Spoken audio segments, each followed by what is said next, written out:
Hello aspirants and welcome again to Legacy IS Academy. In this lecture, we will discuss about the Turkish Air Forces airplane or aircraft that has broken down mid-air and fallen apart.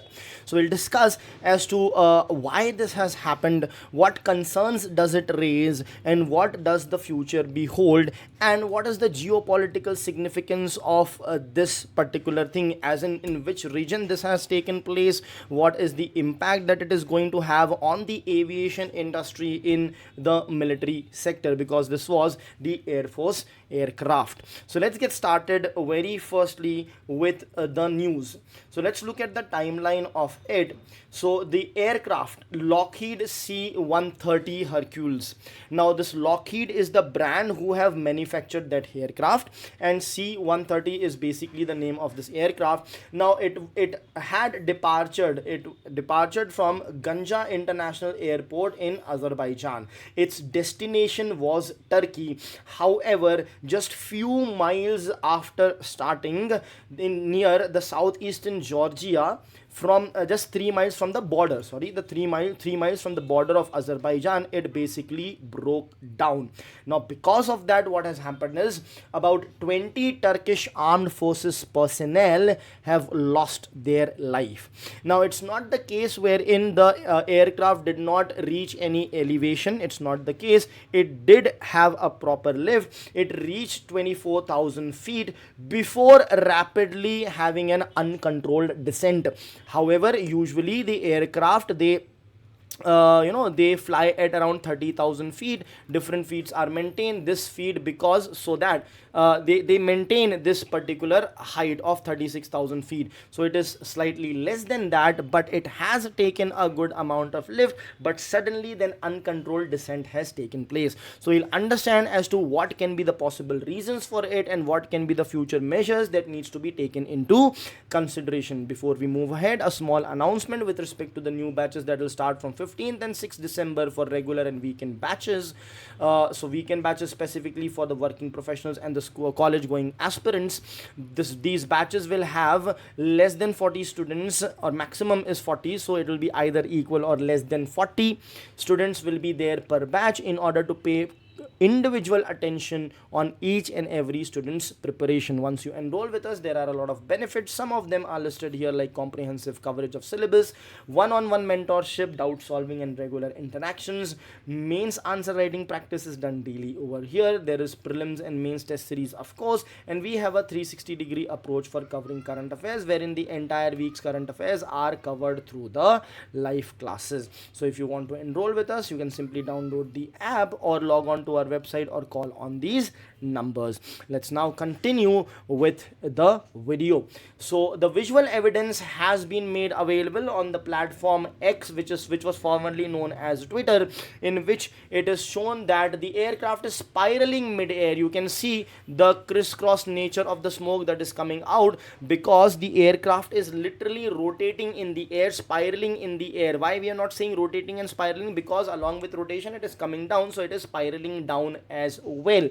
Now this is what has been seen. The authenticity of the footage is still unverified as such, so please keep this also in mind. Now let us understand about the aircraft profile. So as I said, it is manufactured by Lockheed Organization of the United States of America. Now it is a military transport aircraft. That means it's not a fighter jet, it's a military transport aircraft with using which the personnel or the goods and all will be transported from one place to another. Now the issue with this aircraft probably is its age. So it was first delivered in 1968 originally to the Royal Saudi Air Force in 1968, that is 57 years before. Now recently, or let's say 15 years back, it was transferred to the Turkish Air Force.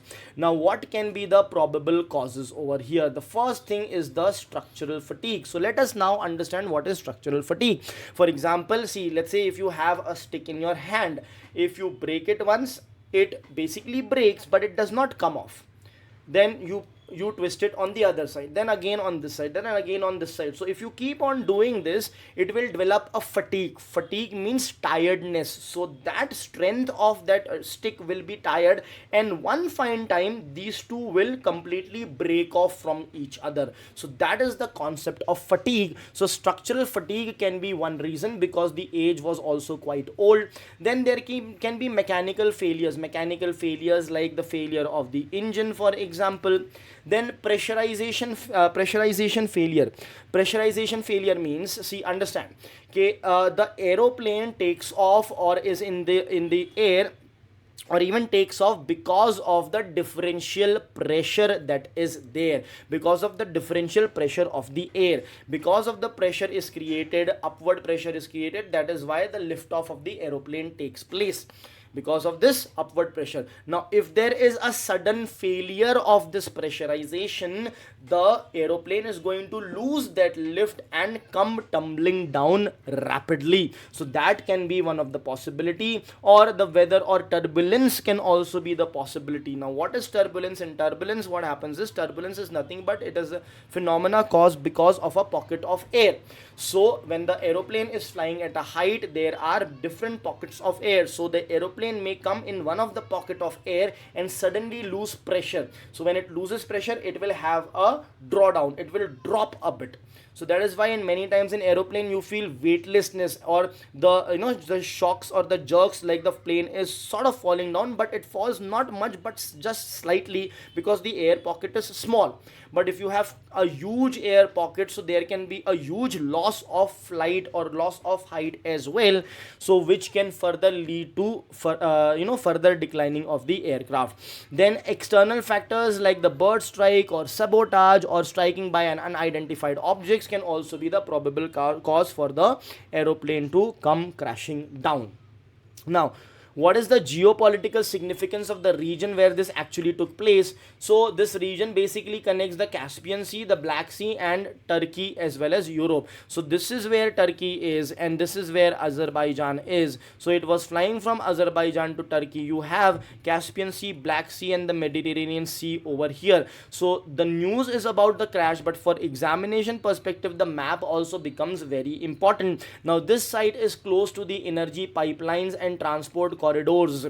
This region is under Russia-Turkey influence rivalry.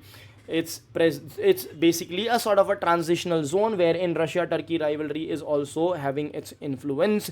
It's Azerbaijan. This is a country which is also a critical defense partner for Turkey. I hope that's clear. Now let us understand what are the broader policy implications that come out of it. First thing is the military air safety concerns. Now even India would be having outdated fleets, so as the rest of the world. So it is high time that we at least, if not completely scrapping, reinvestigate, analyze, and then decide if they have to be scrapped, then they should be scrapped. Probably the outdated. See, we are having the shipping scrapping policy wherein ships over 20 years should be scrapped. That policy we are coming up with.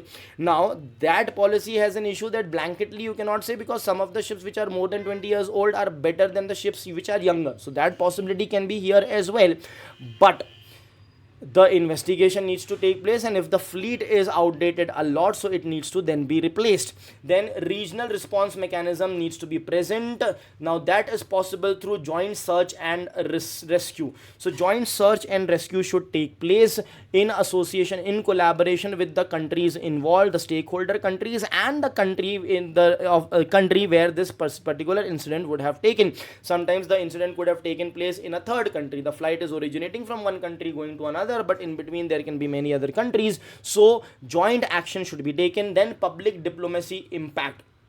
Now what has happened is, since the video was made available, when video gets available, people can be much more emotional with respect to that. Of course lives are lost, of course people will be emotional, but because of the circulation of the video, it can be more emotional, and public morale can be down, the morale of the military can be down. All those things can happen. So all these things need to be remain in check. Public's morale and the military's morale needs to be uplifted, and that can be done actually by analyzing the outdated fleet properly, properly, modernizing the things, coming up with better and modified and better security measures as such in the aircraft or anything else that is being used by the citizens of India or the military personnel or any other human being.